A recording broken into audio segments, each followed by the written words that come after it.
public. Bonjour Céline Livret. Bonjour, merci de me recevoir. Vous serez vous-même allongée sur le sol ce soir pour incarner une femme, Julie Douibe. Qui était Julie ? Tout à fait, Julie était mon amie d'enfance, une jeune fille pétillante qui a été assassinée le 3 mars 2019 sous les coups de son ex-conjoint. Elle a été tuée par balle en Corse ? Oui, dans son appartement. Elle laisse 2 enfants. Alors qu'elle avait porté plainte 6 fois, m'avez-vous dit ? Oui, Julie avait porté plainte 6 fois. La veille de son drame, elle avait été à la gendarmerie alerter les gendarmes que son ex-conjoint avait un port d'armes. Elle a demandé de l'aide et on lui a répondu « Tant qu'il ne vous tue pas, on ne peut pas lui retirer son arme ».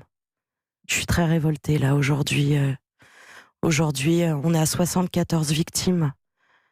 C'est pas possible. Il faut que Monsieur Macron, il faut que le gouvernement réagisse. C'est intolérable ces chiffres. On peut pas monter à 140 à la fin de l'année. Ce sont des assassinats. Céline Livret, dans le drame que vous nous racontez de ce qui s'est passé pour votre amie d'enfance en Corse en mars dernier, vous dites en gros que tout le monde savait que cet homme était violent, que cet homme avait une arme et qu'on n'a rien fait. Oui, j'accuse personne, mais tout le monde était au courant. Malheureusement, la police n'a pas su la protéger, ainsi que la justice. Vous-même, vous avez subi les coups de votre compagnon, je crois, pendant 5 ans, avant que vous ne vous décidiez à franchir le seuil d'un commissariat, à porter plainte. Qu'est-ce qui s'est passé ce jour-là ? J'ai pris mon courage, j'ai décidé d'aller porter plainte après des coups au quotidien. Et j'ai été reçue dans un commissariat où on m'a dit que c'était ni le jour ni l'heure pour porter plainte. Donc je suis revenue le lendemain, j'ai repris mon courage. Et là, on m'a dit, vous subissez des violences quotidiennes, vous vivez chez lui ? Oui, effectivement. On ne peut pas prendre votre plainte, ce sera une main courante.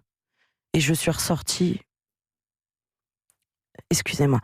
On entend votre émotion, on la comprend très bien, parce que, on va le dire, ça fait 1 semaine que vous avez décidé de témoigner à visage découvert, que vos familles, votre famille, vos proches découvrent ce que vous avez vécu. Comment réagissent-ils ? Et pourquoi c'était important pour vous de parler à visage découvert ? C'était important pour la mémoire de mon ami, et puis pour aussi que je puisse me délivrer aussi de tout ce mal que j'ai vécu. Ça a un impact effectivement sur ma famille, mais ma famille me soutient. Elle prend la mesure du drame oui, tout à que vous avez vécu. Et j'ai envie d'avoir cette force pour toutes les familles qui aujourd'hui peuvent pas s'exprimer, car il y a une procédure en cours et qui n'ont peut-être pas la force de pouvoir parler, toutes ces femmes violentées. Céline Livret, je rappelle que vous êtes porte-parole du collectif des proches et des familles de victimes de féminicide. Encore cette nuit, un homme a été placé en garde à vue à Perpignan, suspecté d'avoir tué à l'arme blanche sa compagne lors d'une dispute. Vous avez l'impression, comme vous nous le disiez, qu'on ne fait rien, que ça ne bouge pas assez vite. Ça commence par quoi, les mesures d'urgence que vous réclamez ? Et ça ne va pas assez vite. En 1 semaine, 4 femmes. Les mesures d'urgence que l'on réclame, et vraiment d'urgence, c'est que systématiquement une femme, quand elle vient dans un commissariat, qu'elle porte plainte et non une main courante. Qu'il ne se passe pas ce qui est arrivé pour vous, c'est-à-dire qu'on vous demande de rentrer chez vous. Pour moi et pour toutes les autres.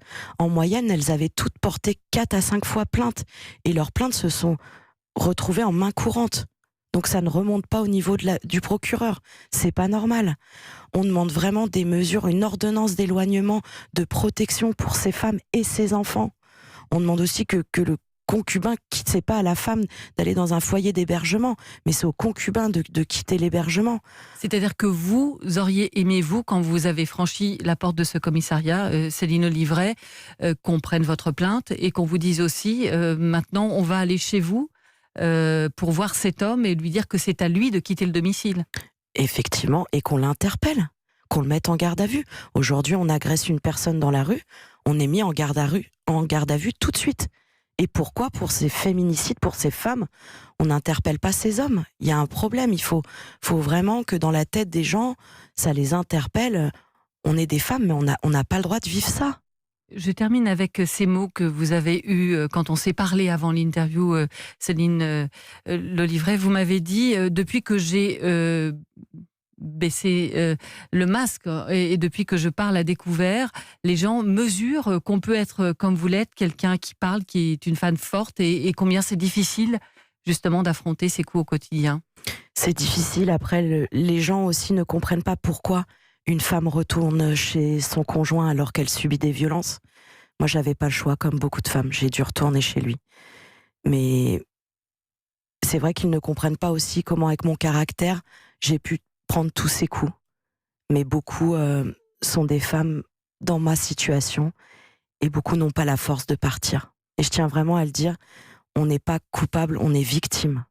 Merci infiniment, Cécile Olivret, d'avoir été avec nous, de porter cette parole au nom du collectif des proches et des familles des victimes de féminicide. Je le rappelle, c'est cet après-midi à 17h qu'aura lieu ce grand rassemblement place de la République à Paris pour interpeller une nouvelle fois, on l'a compris à travers votre témoignage, il y a urgence à agir pour interpeller une nouvelle fois les pouvoirs publics. Merci beaucoup. Merci.